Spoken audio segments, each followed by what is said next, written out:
जब आप अपनी पसंदीदा चॉकलेट या केक का टुकड़ा खाते हैं तो क्या होता है? इससे एक प्रक्रिया शुरू हो जाती है जिसे रासायनिक अभिक्रिया कहते हैं। तो ये रासायनिक अभिक्रिया क्या होती है और ये कैसे होती है?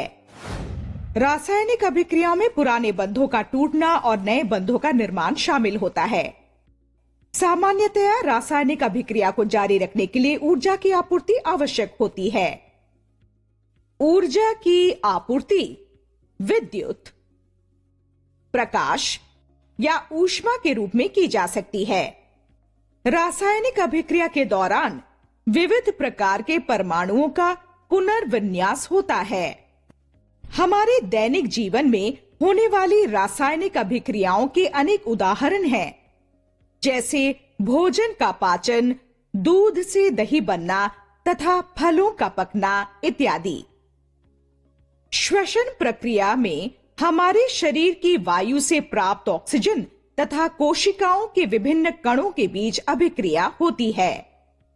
रासायनिक अभिक्रियाएं विविध प्रकार की होती हैं तथा सभी अभिक्रियाओं में परमाणुओं के बीच पुराने बंधों का टूटना और नए बंधों का निर्माण शामिल होता है। अतः रासायनिक अभिक्रियाओं से सदैव नए पदार्थों का निर्माण होता है। हाइड्रोजन तथा ऑक्सीजन के बीच अभिक्रिया पर विचार करें, जिसे जल वाष्प उत्पन्न होती है।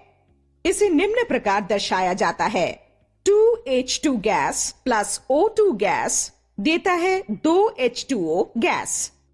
यहाँ चिन्ह G, जो हाइड्रोजन, ऑक्सीजन तथा जल वाष्प के पास स्थित है, दर्शाता है कि वे सभी गैसीय रूप में हैं। जैसा कि आप देख सकते हैं, बाएं पक्ष में हाइड्रोजन परमाणुओं तथा ऑक्सीजन परमाणुओं की संख्या दाएं पक्ष में परमाणुओं की संख्या द्वारा संतुलित है। समीकरण उनके द्रव्यमान को भी संतुलित करता है। 2H2 अर्थात 4 हाइड्रोजन परमाणुओं का कुल द्रव्यमान 4 AMU है। O2 का कुल द्रव्यमान 32 AMU है तथा इसलिए बाएं पक्ष में कुल द्रव्यमान 4 + 32 अर्थात 36 AMU के बराबर है। दाएं पक्ष में जल के 2 अणु होते हैं। कुल द्रव्यमान 36 AMU के बराबर होता है।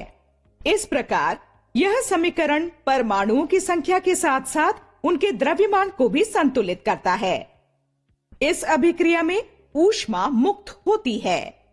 निर्मित H2O का प्रत्येक मोल लगभग 286 किलो जूल्स ऊष्मा मुक्त करता है। इसलिए इस अभिक्रिया में 572 किलो जूल्स वास्तविक ऊष्मा मुक्त होती है।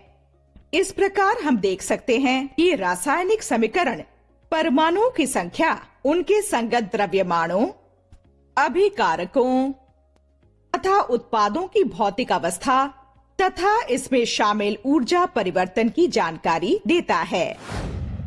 सारांश: रासायनिक अभिक्रियाओं में पुराने बंधों का टूटना और नए बंधों का निर्माण शामिल होता है।